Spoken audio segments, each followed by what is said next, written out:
Baik, jadi sahabat kita bertanya, siapa nama? Senjuh ikut kala bertanya tadi, bahawa kita beriman ni adakah mengikut akal ataupun zikir? Betul itu soalannya kan? Betul. Okey, baik. Saya tak ada lagi macam nak tambah kat iman tu melalui akal ke dengan zikir. Okey, terima kasih. Soalan yang baik soalan yang baik. Kita semua nak mendekatkan diri dengan Allah Subhanahu Wa Taala, kita semua nak tambah iman kepada Allah Subhanahu Wa Taala. Itu adalah niat yang sangat baik. Saya tadi merujuk kepada kitab Imam Al-Ghazali, Ihya Ulumuddin, dalam bab fikir.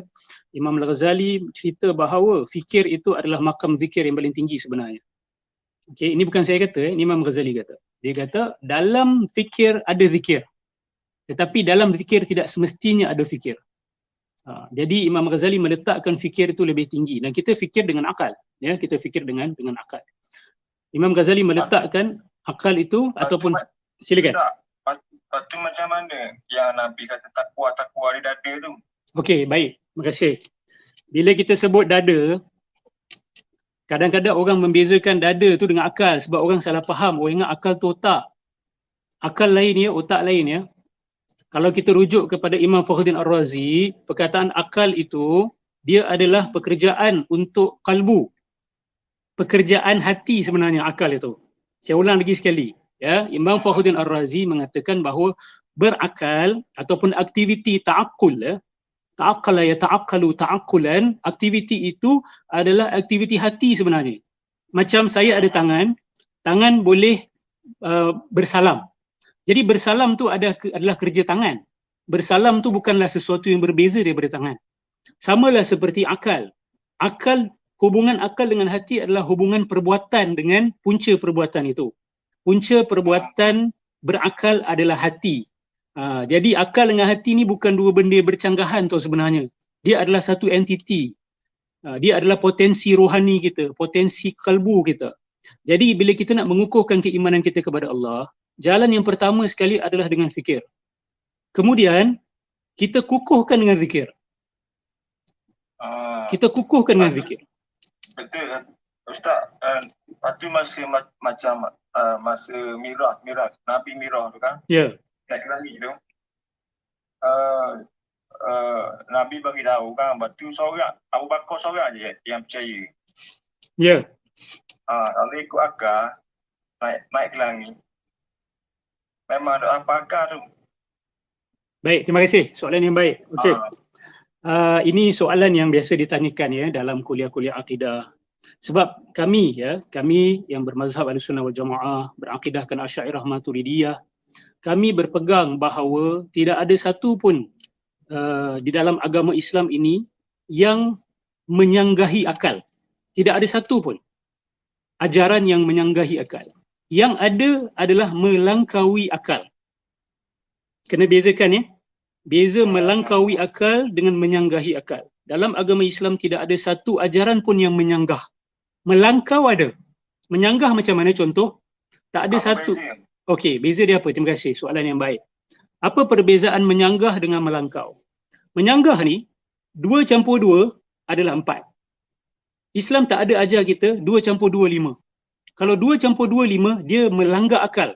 Dia bukan melangkau. Melangkau ni akal tak sampai. Menyanggah ni, dia menolak akal. Dia melawan dengan akal. Jadi siapa yang kata 2 campur 2 adalah 5, dia melawan akal. Tetapi, bagi Nabi SAW memberitahu kita bahawa ada syurga dan ada neraka. Syurga dan neraka ni adalah di luar gapaian indera kita. Mata kita, telinga kita, hidung kita. Dan kalau di luar indera kita, dia sudah tentu di luar gapaian akal kita juga. Tetapi wujudnya syurga dengan neraka itu, dia tidak menyanggahi akal. Akal tak mengatakan ia mustahil, cuma akal tak mampu nak faham. Akal tak mampu nak gapai. Tetapi ia tidak melawan akal. Dia tidak menendang akal. Benda ni Imam Ghazali ada sebut. Menyanggahi akal tu macam boleh pula. Menyanggahi akal yang saya kata tadi lah. Contoh 2 campur 2 itu, kalau ada seseorang datang berkata bahawa 2 campur 2 adalah 5, maka dakwaan itu adalah menyanggahi akal. Dia bukan melangkaui akal, dia menyanggahi akal. Kalau melangkau, So, dia beza besar. Contoh saya kasih contoh lagi satu. Allah Subhanahu Wa Taala itu wujudnya tidak ada permulaan kan? Kita setuju kan? Dan Allah wujud tidak bertempat. Senjo ikut kala setuju tak? Betul. Okey, tapi akal kita susah kan nak terima sesuatu itu wujud tak bertempat, tak berwaktu. Akal kita tak dapat nak capai. Tapi layak bagi Tuhan. Yes, dia layak bagi Tuhan. Maksud dia tidak menyanggah akal. Dia hanya melangkaui kemampuan akal kita untuk faham. Tapi dia tak langgar. Akal masih kata, this is possible tapi aku tak faham. Benda ni boleh berlaku. Tetapi aku tak faham detail dia. Aku tak faham perincian dia. Berbanding dengan, kalau saya kata kepada Senjoh ikut kala, saya kata pada awak, boleh tak sesuatu itu wujud dan tak wujud dalam masa yang sama? Dia ada, dalam masa yang sama dia tak ada. Dia ada mana ada Tak boleh kan? Kalau ada orang datang kata pada awak, ada sesuatu dalam dunia ni yang ada dan tak ada dalam masa yang sama. Boleh tak kita terima? Siapa dia kata gitu? Tak, saya kata ini contoh. Katalah ada orang datang tanya soalan macam tu. Boleh tak kita kata kita setuju? Boleh tak kita terima dengan kata-kata seperti itu? Dia ada tapi dia ada. Dia tak ada tapi dia ada. Dan dia ada tapi dia tak ada. Mungkin ni tu apa zahir dan batin. Okey, itu bukan itu. Maksud saya dia kata memang betul-betul. Dia kata sesuatu, katalah kita namakan sesuatu tu sebagai ABC. ABC ni dia ada, sebenar-benar ada, dan dalam masa yang sama ABC ni tiada, sebenar-benar tiada. Dia bukan batin dan dia bukan zahir. Dia memang ada dan tak ada dalam masa yang sama. Akal akan tolak. Akal akan kata benda ni menyanggah akal. Kalau kita menerima benda ni sebagai benar, maka semua benda boleh jadi benar, semua benda boleh jadi salah. Benda ke Tuhan? Benda. Kita kata benda. Benda. Kalau benda tak ingat. Tak boleh kan? Sebab itu menyanggah akal. Menyanggahi akal. Tapi kalau saya datang kepada awak, saya kata, ada sesuatu yang wujud di luar tempat dan di luar waktu. Benda tu tak menyanggah akal. Dia melangkaui akal, tapi dia tak sanggah. Akal tak mampu faham bukan bermakna dia melawan dengan akal. Patut satu lagi macam Nabi Nuh tu dia buat kapal di atas bukit itu bukan menyangguhi akal. Okey. Bagus. Kita percaya bahawa kapal Nabi Nuh itu dibuat atas perintah Allah Subhanahu Wa Taala. Kenapa? Sebab Allah beritahu Nabi Nuh akan berlaku banjir. Betul? Jadi masuk akal lah. Kalau akan berlaku banjir, buatlah kapal. Apa yang menyangguhi akal di situ tidak sanggah. Cuma orang-orang di sekeliling dia tak percaya. Itu saja perbezaan dia. Kalau mereka percaya perintah itu datang daripada Allah, maka mereka akan kata benda ni masuk akal. Tapi sebab mereka tak percaya itu datang daripada Allah, dia kata benda ni gila. Mbak percaya itulah payah. Tak boleh ikut akal. Tak boleh pergi dengan akal. Okey, terima kasih. Sebab malam ni saya akan berbicara tentang perkara ini. Kan, kita percaya apa sahaja yang datang daripada Allah dan Rasul. Kenapa? Sebab kita fikirkan kebenaran Al-Quran dan kita fikirkan kebenaran Rasulullah. Betul tak? Bukan, sebelum fikir tu, ada dah dalam jiwa kita. Percaya. Okey, maksud dia, saudara Senjoh, bila sampai balik je, tiba-tiba ada orang datang beritahu kepada Senjoh bahawa Tuhan kamu Allah dan Muhammad tu Rasulullah. Maka Senjoh terus percaya macam tu. Dia macam ni, percaya tu anugerah daripada Tuhan. Okey, saya punya soalan tadi tu, Senjoh ketika Senjoh baru balik balik, ada orang datang kepada Senjoh, kata Tuhan kamu Allah dan Nabi kamu adalah Muhammad Rasulullah. Dia tak kasih bukti, dia tak kasih apa. Dia hanya beritahu Senjoh saja macam tu. Adakah Senjoh akan percaya tu pun tidak? Kalau macam saya, kalau ibu bapa saya khabar memang saya percaya. Okey, kalau macam tu, apa beza kita dengan orang agama lain? Contoh, anak-anak yang lahir di dalam keluarga Kristian. Dia kata benda sama. Saya bila balik saja, mak ayah saya kata, Jesus Christ adalah Tuhan. Maka kerana ia datang dari mak ayah saya percaya. Boleh tak dia cakap macam tu? buat permulaan boleh lah, tapi dia kena cari balik lah. Dia kena Macam mana nak cari tu, Senjo? Macam mana nak cari? Nak guna apa tu nak cari tu? Benda ni memang payah sebab ia anugerah daripada Tuhan. Okey, betul. Saya tak nafikan bahawa iman adalah anugerah daripada Allah. Tetapi untuk kita dapat anugerah tersebut, mesti ada syarat-syaratnya. Mesti ada benda yang kita kena buat. Tadi Senjo sendiri kata, betul tak? Bila dia dah matang sikit, dia kena cari. Betul? Nak cari tu, macam mana proses pencarian? Itulah di dalam akidah Ahlussunnah wal Jamaah. Proses pencarian yang paling utama sekali adalah dengan menggunakan akal. Sebab tu sahabat-sahabat Nabi, contoh sebentar Senjo contoh Salman Al-Farisi. Salman Al-Farisi ni adalah sahabat Nabi yang terkenal, ya. Dia datang daripada Parsi, dia bukan orang Arab.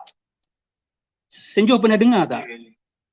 Salman ni dia cari Rasulullah SAW dan bila dia jumpa Rasulullah SAW, Senjo tahu tak dia uji Rasulullah SAW?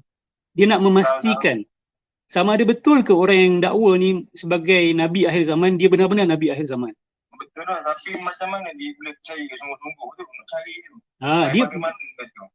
Dia percaya sungguh-sungguh. Tahap yang awal dia adalah dengan menggunakan akal dia.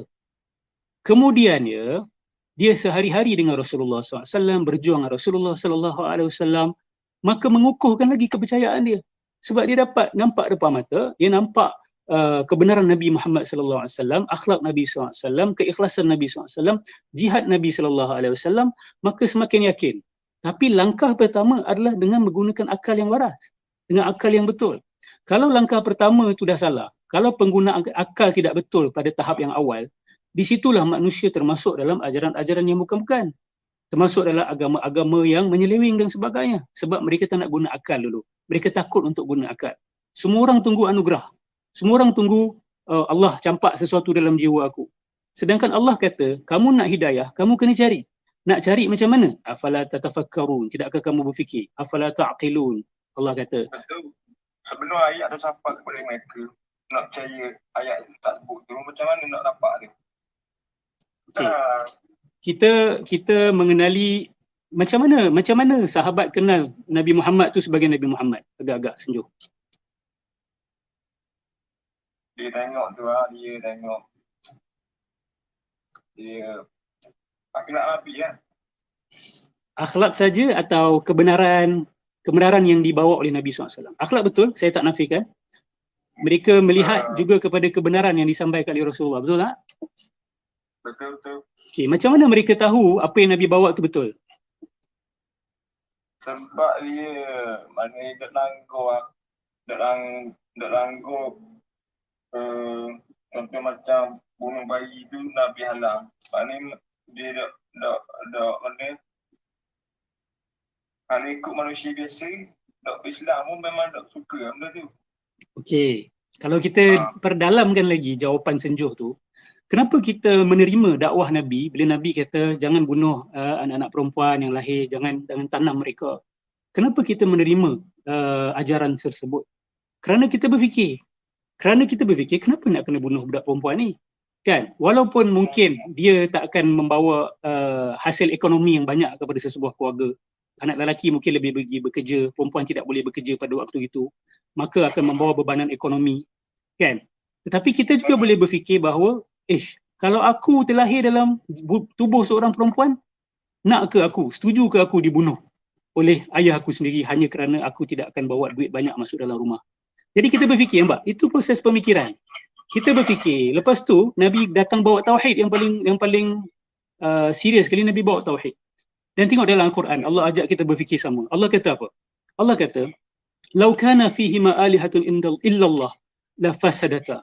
Kalaulah di alam ini ada Tuhan selain Allah, maka alam ni akan hancur. Ulama tafsir bincang. Kenapa Allah kata? Ni bukan kaedah daruri lah. Itu termasuk. Nampak? Itu termasuk dalam ilmu akal tu semua tu. Daruri, nazari, itu semua termasuk dalam ilmu akal. Dan ada dalam Al-Quran benda-benda ni. Ada dalam Al-Quran. Sebab tu. Melalui akal, nak kuat iman, nak kuat mana? Itu dakwaan yang bagi saya perlu ada bukti lah. Kan? Kita tak boleh nak kata orang yang beriman dengan akal ni tak kuat iman dia. Apa bukti kita untuk mendakwa begitu? Sebab beriman dengan akal juga maksud beriman dengan kalbu. Macam saya kata tadi, akal sebenarnya adalah sebahagian ataupun perbuatan kalbu. Seseorang manusia yang bersungguh-sungguh untuk mencari kebenaran, mencari ilmu, mengenal Allah Subhanahu Wa Taala, Allah boleh berikan dia keimanan yang kukuh. Macam awak kata, itu anugerah Allah Subhanahu Wa Taala. Siapa yang sungguh-sungguh Allah akan bagi. Betul tak? Betul. Okey Senjo, saya nak kena mula ni. Terima kasih atas soalan-soalan yang menarik. InsyaAllah senang-senang kita boleh bincang lagi. Ya, terima kasih atas soalan ini.